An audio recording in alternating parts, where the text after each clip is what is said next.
მოსახლეობას. ქართულ ჯგუფიდან თბილავიამ შენამდეგი გაჩრდილელი სახელმწიფო მფლობელობაში არსებული კომპანიის აღმასრულებელ დირექტორად დაინიშნა. იმის მიუხედავად, რომ თავის დროზე ბიძინა ივანიშვილმა ჩრდილელი აგენტად მოიხსენია და მიხეილ სააკაშვილის ხელისუფლებასთან კავშირში დაადანაშაულა. პროცესებს უცხოეთიდან აკვირდება თბილავიამ შენის ყოფილი ხელმძღვანელი პანტიკო თორდია. დეტალები სანდრო ჯუფალაკიანის სიუჟეტში.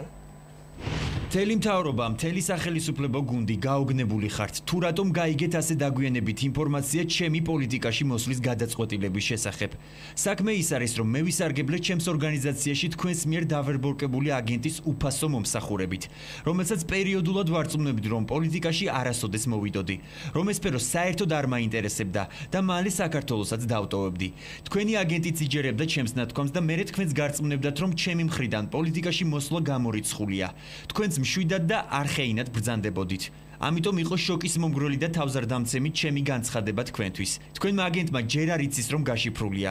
ის ამას დღეს გაზეთებიდან გაიგებს. ის კარგი ფინანსისტია. წაიყვანეთ გამოგადგებათ. ქართულ ჯგუფის პრეზიდენტზე, გიგა ჩრდილელზე ვლაპარაკობდი. აგენტზე და კარგ ფინანსისტზე ივანიშვილი 2011 წლის 12 ოქტომბერს საუბრობდა. დღეს ჩრდილელი უკვე თბილავიამ შენის აღმასრულებელი დირექტორია. სახელმწიფო საწარმოსი, რომელიც თავდაცვის სამინისტროს ბალანსიდან უკვე ეკონომიკის სამინისტროს გადაეცა.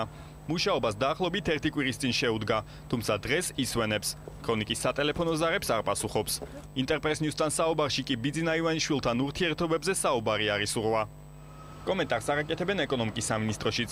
დოკუმენტს ჩრდილელის დანიშვნის შესახებ ხელი მინისტრის პირველმა მოადგილემ დიმიტრი ქუმსიშვილმა მოაწერა. ქუმსიშვილი ეკონომიკის ამჟამინდელ მინისტრთან გიორგი კვირიკაშვილთან ერთად ქართულ ბანკის დირექტორთა საბჭოში მუშაობდა. 2011 წლის ოქტომბრამდე ამავე ბანკის სამეთვალყურეო საბჭოს გიორგი ჩრდილელი ხელმძღვანელობდა. საბჭოს შემადგენლობაში ირაკლი ღარიბაშვილიც იყო. თუ მეორეჯერ მოხვდებოდი ისე ვთქვათ იმ შენობაში, მე უკვე ჩემს დარჩენილ ცხოვრებას გავატარებდი გისოსების მიღმა. ყოფილი საავიაციო ქარხნის ყოფილი დირექტორი უცხოეთში იმყოფება. ქრონიკასთან სატელეფონო საუბარში პანტიკო თორდია კიდევ ერთხელ ადასტურებს, რომ ქარხანა 2010 წელს ზეწოლით დაათმობინეს. მაშინ თბილავიამ შენის სამეცნიერო ტექნიკურ ცენტრ დელტას გადაეცა. საავიაციო წარმოება ყოფილი აქციონერების ინფორმაციით შეწყდა. სამაგიეროდ დაიწყო სამხედრო ტექნიკის გამოშვება. მომავალში რა გეგმები აქვს სახელმწიფოს და ამ შემთხვევაში ეკონომიკის სამინისტროს როგორც მესაკუთრეს ამ ქონების ჩვენთვის უცნობი არის. მივმართეთ პროკურატურას, რომ აღძრულიყო სისხლის სამართლის საქმე აღნიშნულ იძულებაზე, რომელიც განხორციელდა 2010 წლის ივნისის თვეში. გამოძიება დაწყებულია და დაკითხული ვართ ყველა აქ